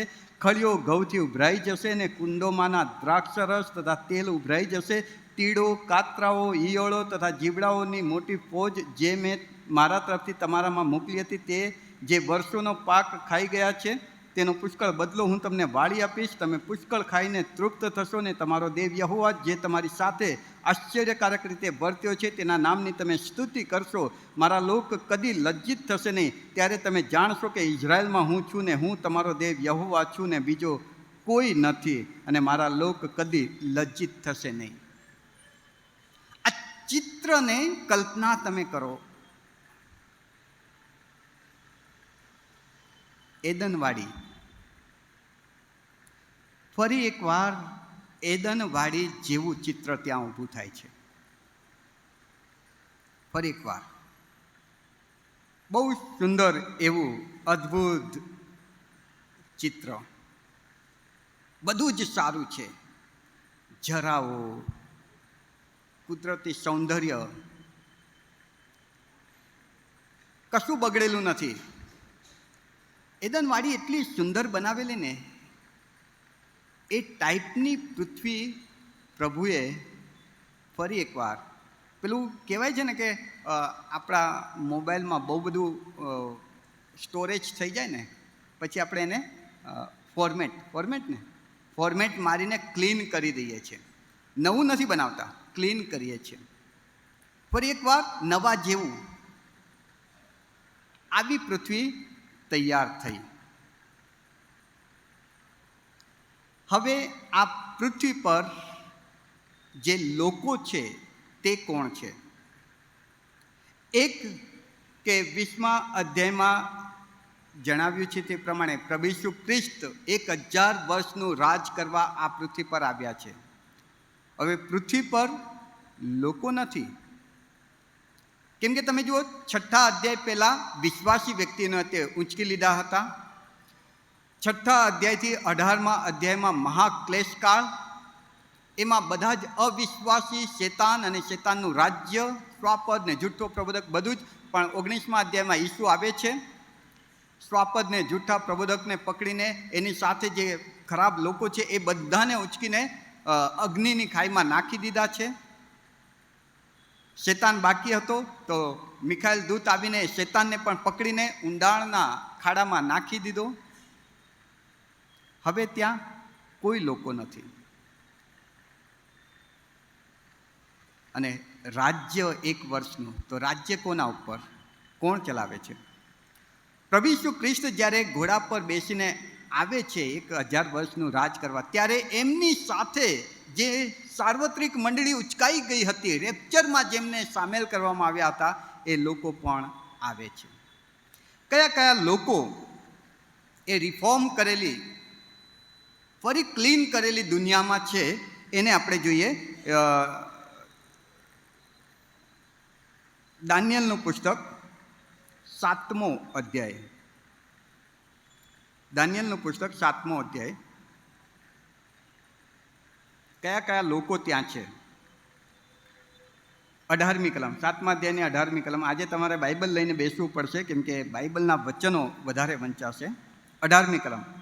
પણ પરાત્પરના પવિત્રો રાજ્ય સંપાદન કરશે ને તે રાજ્ય સદા સર્વકાળ ભોગવશે. પરાત્પરના પવિત્રો. 22મી કલમ. ત્યાં સુધી એ માફ કરજો, 22મી નહીં, 27મી કલમ. રાજ્ય તથા સત્તા અને આખો આકાશ તળના રાજ્યનું મહત્વ પરાત્પરના પવિત્રોની પ્રજાને આપવામાં આવશે. તેનું રાજ્ય સદા ટકનારું રાજ્ય છે ને સર્વ રાજ્યો તેની તાબેદારી કરશે ને તેની આજ્ઞાઓને આધીન થશે. આ જે પવિત્રો શબ્દ છે ને, એ જૂના કરારમાં જે લોકો પરમેશ્વરની આધીનતામાં જીવન જીવતા હતા એ લોકો છે, કે જેઓ પૃથ્વી પર પ્રભુની આધીનતામાં જીવન જીવીને મૃત્યુ પામ્યા છે. હજુ પ્રભુ ઈસુ ખ્રિસ્ત આવ્યા નથી, એ પહેલાંની વાત છે. એ લોકો ત્યાં પ્રભુની સાથે છે. એક એ લોકો કે જે પવિત્રો છે, એટલે જૂના કરારના પવિત્રો લોકો, એટલે જૂના કરારમાં પરમેશ્વર પર વિશ્વાસ કરનારા વિશ્વાસી લોકો. બીજા કોણ છે ત્યાં આવે? માથીની સુવાર્તા 19મો અધ્યાય. માથીની સુવાર્તા 19મો અધ્યાય 18 થી 30. માથી 19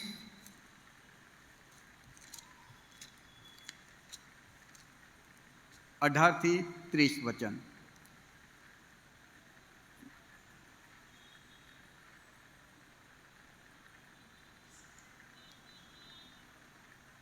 ઓગણીસ 28 થી 30, માફ કરજો, 28 થી 30.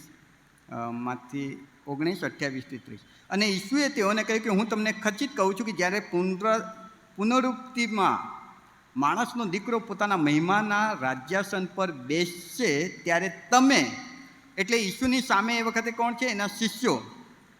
તમે મારી પાછળ આવનારા ઇઝરાયલના 12 કુળોનો ન્યાય કરતા 12 રાજ્યાસનો પર બેસશો. અને જે કોઈએ ઘરોને કે ભાઈઓને કે બહેનોને કે બાપને કે માને કે છોકરાને કે ખેતરને મારા નામના લીધે મૂકી દીધા છે, તેઓને 100 ગણું પાછું મળશે અને અનંત જીવનનો વારસો પણ મળશે. એટલે બીજા કોણ છે? એક તો જૂના કરારના ઈશ્વર પર વિશ્વાસ કરનારા લોકો, બીજા પ્રભુ ઈસુ ખ્રિસ્તના 12 શિષ્યો, અને ઈસુના આ પૃથ્વી પર હયાતી દરમિયાન જેમણે ઈસુ પર વિશ્વાસ કર્યો છે, એ વિશ્વાસી જનો ઈસુની સાથે પાછા આવ્યા છે. ત્રીજા કોણ? 1 કોરિન્થી 6 અધ્યાય. 1 કોરિન્થી 6 અધ્યાય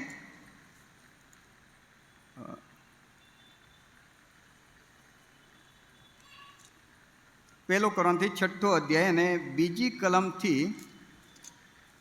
કલમથી કેટલીક કલમ જોઈશું.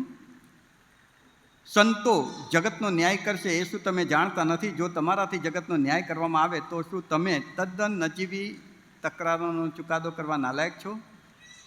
આપણે દૂતોનો ન્યાય કરીશું એ શું તમે જાણતા નથી? મંડળી. ત્રીજા લોકો એટલે મંડળી, સાર્વત્રિક મંડળી.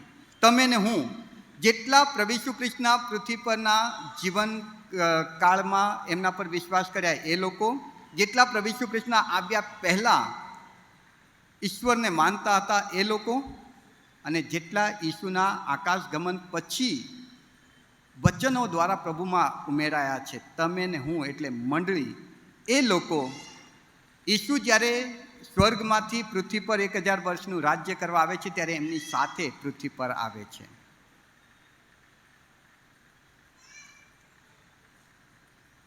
એક, બે, ત્રણ, ચોથા લોકો કોણ છે? પ્રકટીકરણ 20 અને 4. પ્રકટીકરણ 20 અને 4. પછી મેં રાજ્યાસનો જોયા અને તેઓ ઉપર જે લોક બેઠેલા હતા તેઓનો ન્યાય કરવાનું તેઓને સોંપવામાં આવ્યું. અને ઈસુની શાહેદીને લીધે તથા દેવના વચનના લીધે જેઓનો શિરચ્છેદ થયો હતો, જેઓને શ્વાપદની તથા તેની મૂર્તિની પૂજા નહોતી કરી અને પોતાના કપાળ પર તથા પોતાના હાથ પર તેની છાપ લીધી નહોતી, તેઓના આત્માઓને મેં જોયા. એટલે મહાક્લેશકાળ દરમિયાન, રેપ્ચર થયા પછી મહાક્લેશકાળ દરમિયાન પણ બે સાહેદોની સાક્ષીના લીધે, દૂતોની જે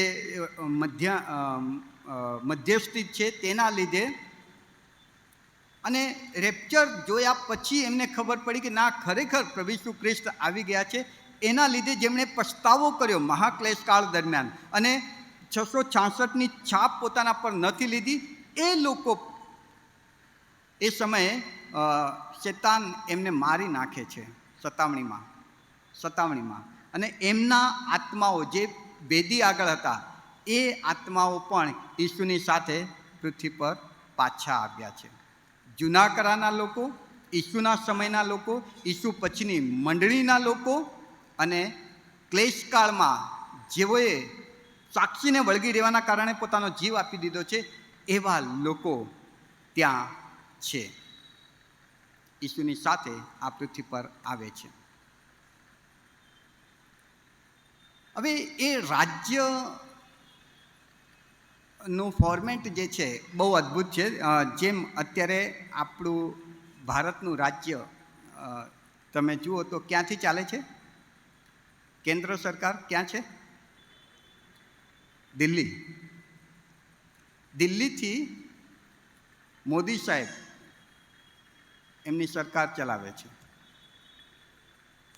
પ્રભુ ઈસુ ખ્રિસ્ત 20મા અધ્યાયમાં ઉતરે છે, યરૂશાલેમમાં એમનું રાજ્ય સ્થાપે છે અને યરૂશાલેમથી આખી પૃથ્વી પર ઈસુનું રાજ્ય ચલાવવામાં આવે છે. એટલે ઈસુ જેનો રાજા છે,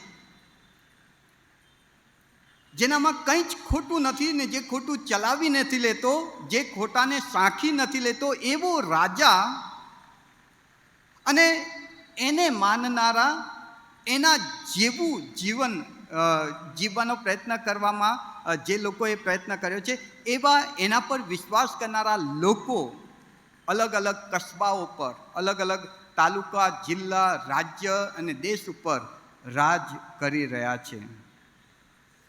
બહુ ગજબની સિસ્ટમ છે, બહુ ગજબની સિસ્ટમ.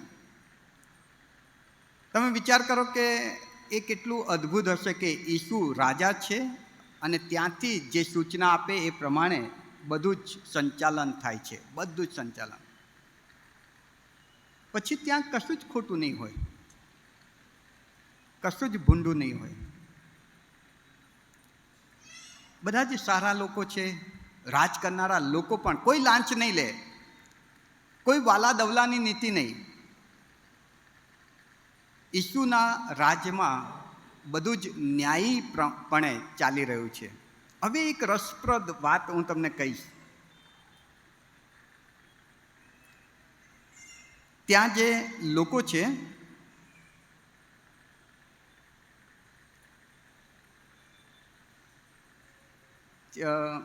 પાંચ પ્રકારના લોકો આપણે જોયા. એક તો જૂના કરારના લોકો, ઈસુની સાથે જે આવ્યા છે એ ગણાવી દઉં એકવાર. ઈસુની સાથે સ્વર્ગમાંથી જે લોકો નીચે ઉતર્યા રાજ કરવા માટે, 1000 વર્ષનું રાજ કરવા, જૂના કરારના લોકો, પ્રભુ ઈસુ ખ્રિસ્તના સમયના એમના 12 શિષ્યો અને એ સમયના લોકો ઈસુ પર વિશ્વાસ કરનારા, ત્યારબાદ મંડળી, ત્યારબાદ મહાસંકટમાં જેમણે પોતાનો જીવ ગુમાવ્યો છે સાક્ષીને લીધે, એ લોકોના આત્માઓ, એટલે એ લોકો આ પૃથ્વી પર આવ્યા છે. પણ ત્યાં બીજા પણ એક પ્રકારના લોકો છે. એ કોણ ખબર છે? કે જ્યારે મહાસંકટ ચાલી રહ્યો છે, ક્લેશકાળ ચાલે છે.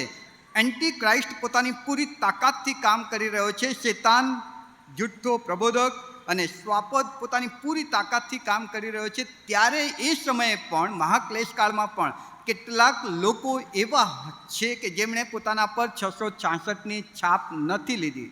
ગુફાઓમાં, કોતરોમાં સંતાઈને પોતાના જીવનો વ્યતીત કર્યા છે. એ લોકો જીવતા રહ્યા. જો ઈસુનું રાજ્ય જ્યારે 1000 વર્ષનું આવશે ને, ત્યારે ફક્ત આત્મિક લોકો જ નથી. એ બધા તો આત્મિક દેહમાં છે કે જે જૂના કરારના લોકો છે, ઈસુના સમયના લોકો છે, મંડળી છે, જે મરણ પામ્યા છે, એ ઉપરથી ઈસુની સાથે જે આવી રહ્યા છે એ બધા આત્મિક શરીરમાં પૃથ્વી પર આવ્યા છે. પણ પૃથ્વી પર એ મહાક્લેશકાળ દરમિયાન જેમણે પોતાના ઉપર શેતાનની છાપ નથી લીધી, જેમણે ઈસુ પર વિશ્વાસ કરીને એનો નકાર નથી કર્યો અને પોતાને બચાવ્યા છે, 1 લાખ કરતાં વધારે લોકો, 1,44,000 તો પેલા કુંવારા લોકો, એનાથી વધારે, એ બધા જીવતા રહેનારા લોકો આ પૃથ્વી પર છે. એટલે આત્મિક શરીરવાળા વ્યક્તિઓ પણ ત્યાં છે. આપણે બધા આત્મિક શરીરમાં હોઈશું. કદાચ મૃત્યુ પામીશું તો પણ, અને ઉચકાઈ જઈશું તો પણ, ઉચકાઈ જઈશું ત્યારે આત્મિક શરીરમાં રૂપાંતર થશે. એટલે આપણે બધા આત્મિક શરીરમાં હોઈશું. પણ એ મહાક્લેશકાળમાં જે લોકોએ ઈસુનો નકાર નથી કર્યો, એવા દૈહિક શરીરમાં રહેનારા લોકો પણ ઈસુની સાથે 1000 વર્ષના રાજ્યમાં છે. હવે શું થશે? હવે બહુ અગત્યની વાત.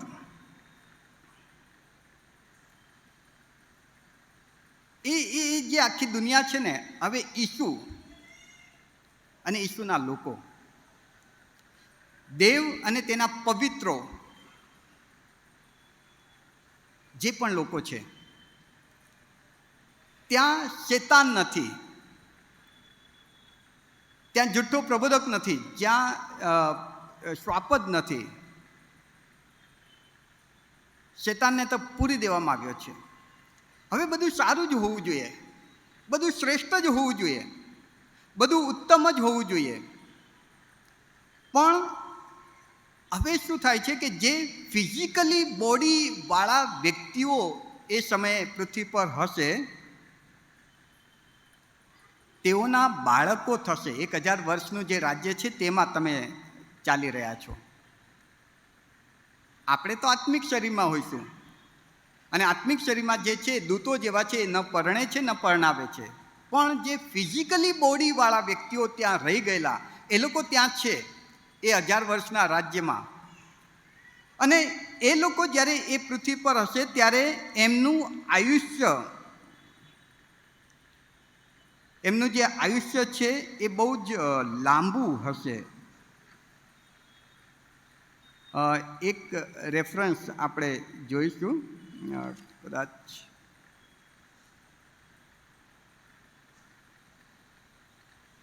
યશાયા 65 અને 20મી કલમ તમે જુઓ, 65 ને 20. ત્યાંથી ફરી થોડા દિવસોનું ધાવણું બાળક અથવા જેના દિવસો પૂરા થયા નથી એવો ઘરડો માણસ મળી આવશે નહીં. કેમ કે જુવાન કેટલા વર્ષનો? 100 વર્ષની ઉંમરે મરશે. અને પછી શું લખે? તથા પાપી 100 વર્ષની વયનો છતાં શાપિત થશે. ઈસુના 1000 વર્ષના રાજ્યમાં લોકોનું આયુષ્ય ફરી એકવાર લાંબુ થઈ જશે. તમને ખબર છે, નૂહનું જળ પ્રલય આવ્યો એ પહેલાં લોકોનું આયુષ્ય બહુ લાંબુ હતું. 900 વર્ષ લોકો જીવતા હતા. કેમ ખબર છે? કેમ કે એ વખતની પૃથ્વી બહુ જ ચોખ્ખી હતી. ચોખ્ખી હવા, ચોખ્ખું પાણી, ચોખ્ખો ખોરાક, અને માટે સારી તંદુરસ્તી, અને એના કારણે લોકોનું આયુષ્ય લાંબુ થતું હતું. હવે આ જે ફિઝિકલી બોડીવાળા વ્યક્તિઓ ત્યાં છે 1000 વર્ષના રાજ્યકાળમાં, એ લોકો 100 વર્ષ જુવાન હશે તો પણ 100 વર્ષનો. એટલે એ વખતે કેવું થશે ખબર છે? મરણનો દર ઓછો અને જન્મનો દર વધારે થઈ જશે. તમે જુઓ જૂના કરારમાં લોકોને કેટલા બાળકો હતા. જૂના કરારમાં લોકોને જુઓ 12 ને 15 ને પુષ્કળ બાળકો. જન્મનો દર બહુ મોટો હતો, મરણનો દર ઓછો હતો. સેમ એ જ રીતે આ પૃથ્વીમાં જ્યારે રિસાયકલ કરેલું પૃથ્વી છે એમાં જે ઈસુનું 1000 વર્ષનું રાજ્ય છે એમાં હવે આત્મિક લોકો જે છે, આત્મિક દેહવાળા, એ તો મરવાના નથી, પણ જે ફિઝિકલી બોડીવાળા છે એમનું આયુષ્ય પણ લાંબુ થઈ ગયું, 100 વર્ષનો જુવાન. અને એમના જે બાળકો જન્મશે, એમના જે બાળકો થશે એ એમના જેવા, જેમ કે આપણા બાળકો થાય તો આપણા જેવા માનવ દેહવાળા. હવે અગત્યની વાત સમજો, ત્યાં શેતાન નથી. બધું જ પરફેક્ટ છે, જેમ એદનવાડીમાં હતું તે પ્રમાણે બધું જ પરફેક્ટ. પણ માણસને એદનવાડીમાં ઈચ્છાઓ હતી, પણ એનો પ્રકૃતિ, એનો સ્વભાવ પાપી નહોતો. એદનવાડીમાં શેતાન આવ્યો, પાપ કરાવ્યું અને એની પ્રકૃતિ, એનો સ્વભાવ પાપી થયો. એટલે આ દેહમાં આદમ પછી જન્મેલા દરેક વ્યક્તિ પાપી પ્રકૃતિ સાથે, પાપી સ્વભાવ, મૂળ પાપી સ્વભાવ સાથે જન્મે છે. હવે જે ફિઝિકલી બોડીવાળા વ્યક્તિઓ ત્યાં છે એ એમના જે બાળકો જન્મે છે ને એ પાપી પ્રકૃતિ સાથે જન્મેલા બાળકો છે. શેતાન તો બાંધી દીધો છે, શેતાન નથી, પણ આ એ લોકો જે ફિઝિકલ બોડીવાળા છે એમના જે બાળકો છે એ એમના માનવીય સ્વભાવમાં જન્મેલા બાળકો છે, અને માટે આ દેહ તો પાપી જ છે. દેહની લાલસા ખેંચે, અને માટે શેતાન ન હોવા છતાં ઈસુના 1000 વર્ષના રાજ્યકાળમાં પાપ ફરી માથું ઉચકશે. 20મો અધ્યાય બરાબર વાંચજો ઘરે જઈને. હું જે કહી રહ્યો છું ને એ વચન આધારિત કહી રહ્યો છું. પાપ ફરી એકવાર પોતાનું માથું ઉચકશે, અને આ જે ફિઝિકલી શરીર ધરાવનારા લોકો છે તેઓ ઈસુનો નકાર કરશે. કેવી રીતે કહી રહ્યો છું? તમે આવો 7મી કલમમાં, 20માં પ્રકટીકરણ 20 અને 7. 1000 વર્ષ પૂરા થશે ત્યારે શેતાન તેના બંદીખાનામાંથી છોડવામાં આવશે, એટલે તે પૃથ્વી પર ચારે ખૂણે રહેતી પ્રજાઓને, આજે ફિઝિકલી બોડીવાળા, એ વખતે 1000 વર્ષમાં બહુ બધી સંખ્યા વધી ગઈ હશે. ફરી એકવાર પૃથ્વી ભરપૂર થઈ ગઈ હશે. ફરી એકવાર ઈસુનું રાજ છે, ઈસુના લોકો રાજ કરે છે.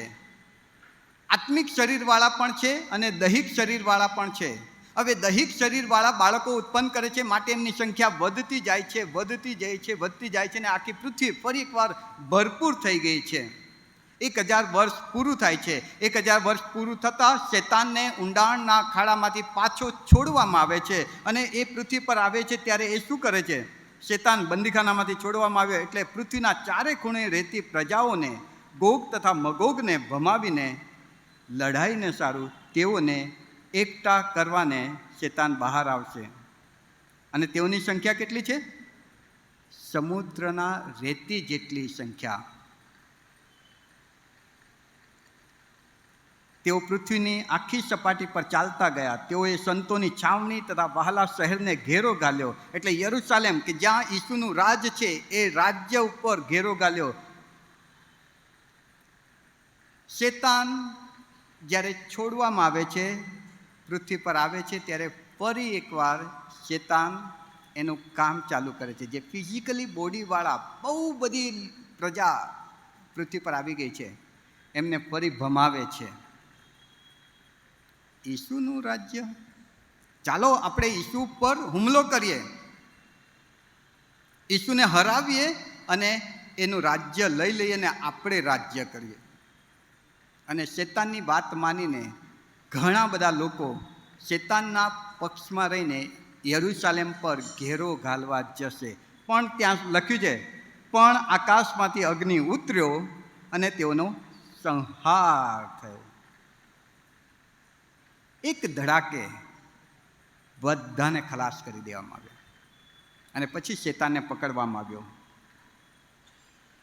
એને અગ્નિ તથા ગંધકની ખાઈમાં, જ્યાં શ્વાપદ અને જુઠ્ઠો પ્રબોધક નાખી દેવામાં આવે છે, રાત દાહડો એ ત્યાં વેદના ભોગવે એ માટે એને નાખી દેવામાં આવે છે.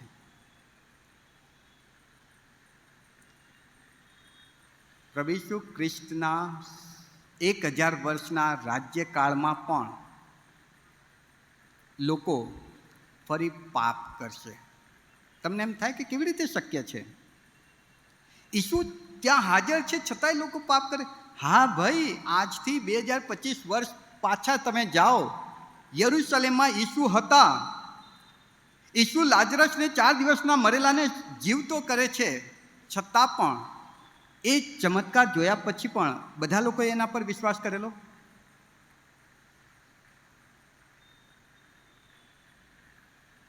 અરે 5 રોટલીમાંથી 5000ને જમાડી દેનાર ઈસુનો ચમત્કાર જોયા પછી, એ ખાધા પછી પણ બધા લોકોએ એના પર વિશ્વાસ કર્યો નહોતો.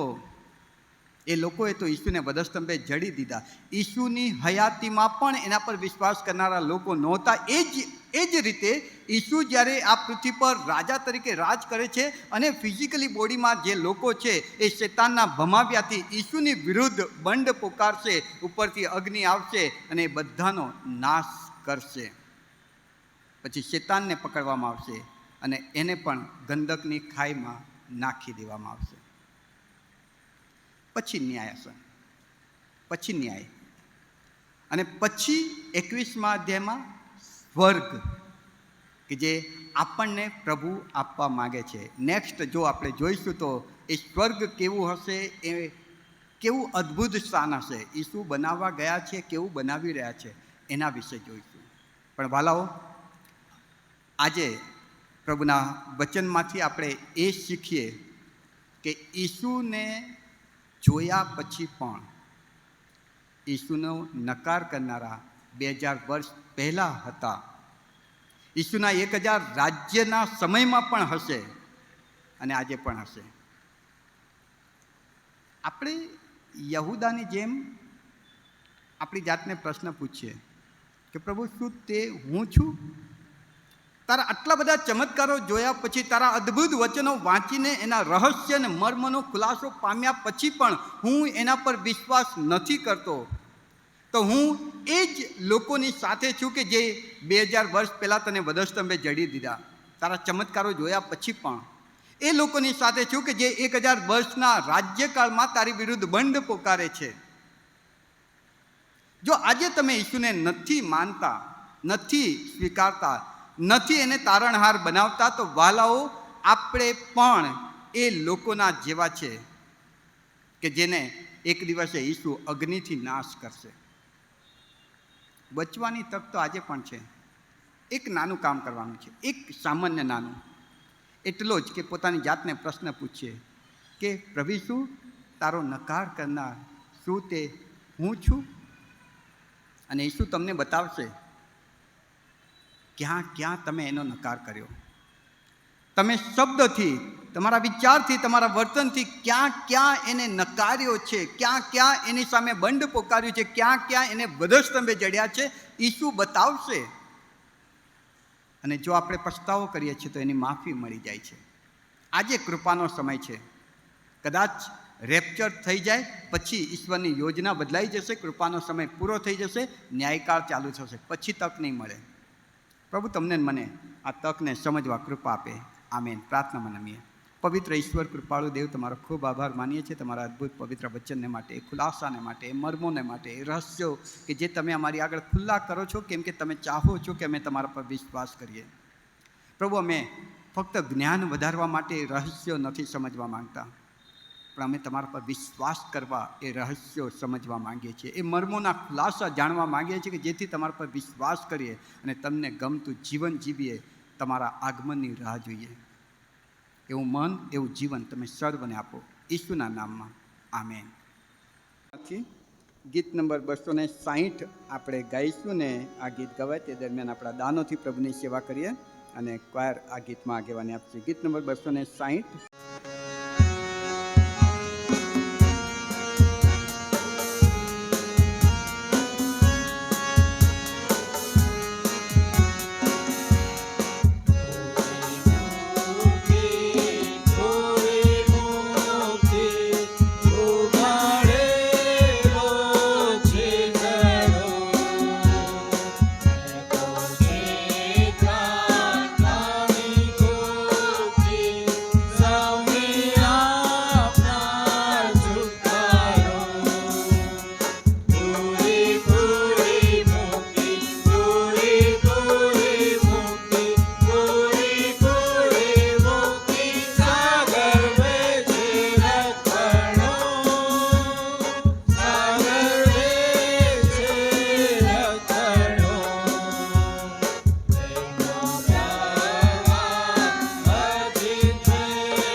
જે દાનો આવ્યા છે તે આ પ્રમાણે છે.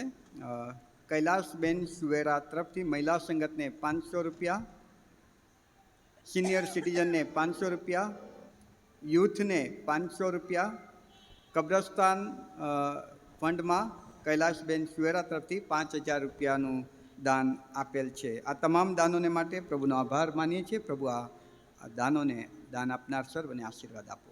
આમેન. પ્રાર્થનામાં નમીએ. પવિત્ર પ્રભુ કૃપાળુ દેવ, તમારો ખૂબ આભાર તમારા આપેલા દરેક આશીર્વાદોને માટે. એ આત્મિક ને ભૌતિક ને આર્થિક ને સામાજિક ને કૌટુંબિક ને અગણિત આશીર્વાદો. પ્રભુ, એ તમામ આશીર્વાદો તમે અમને એટલે આપો છો કે અમે તમારામાં વૃદ્ધિ પામીએ. ત્યારે અમારી એ જ પ્રાર્થના છે પ્રભુજી, તમે આપેલા આશીર્વાદોનું સ્મરણ કરતા આભાર સ્તુતિ અર્થે પ્રભુજી જે અર્પણ તમારી આગળ લાવ્યા છે ને જે દાનરૂપી અર્પણ લાવ્યા છે પ્રભુ, એ બંને અર્પણોને તમે તમારા પવિત્ર હાથમાં સ્વીકારો. આભાર સ્તુતિનું અર્પણ તેમજ દાનરૂપી અર્પણ આપનાર પ્રત્યેક વ્યક્તિના જીવનોને તમે આશીર્વાદિત કરો. તમારા મહેમાને માટે એ જીવનોનો ઉપયોગ થાય, દાનોનો ઉપયોગ થાય તેવી કૃપા તમે થવા દો. આવનાર આખા અઠવાડિયા દરમિયાન અમે તમારા હાથોમાં સોંપાઈએ છીએ. ઈસુ પ્રભુના નામમાં અમારી પ્રાર્થના સાંભળોને સ્વીકારો. આમેન. ઓ આકાશમાંના અમારા બાપ, તમારું નામ પવિત્ર મનાવો, તમારું રાજ્ય આવો, જેમ આકાશમાં તેમ પૃથ્વી પર તમારી ઈચ્છા પૂરી થાય. દિવસની મારી રોટલી આજે, જેમ અમે અમારા ઋણીઓને માફ કર્યા છે તેમ તમે અમારા ઋણો અમને માફ કરો. અમને પરીક્ષણમાં ન લાવો, પણ બુંદાઈથી માં છૂટકો કરો, કેમ કે રાજ્ય તથા પરાક્રમ તથા મહિમા સર્વકાળ સુધી તમારા જ છે. ત્રિએક ઈશ્વર એટલે ઈશ્વર પિતા, ઈશ્વર પુત્ર અને ઈશ્વર પવિત્ર આત્માનો આશીર્વાદ આપણા સર્વ પર તેમજ અને રાજકોટ પરિવારના સગળા વહાલાઓના જીવનો પર ઉતરી આવો, સદા આપણી સાથે રહો. આમેન.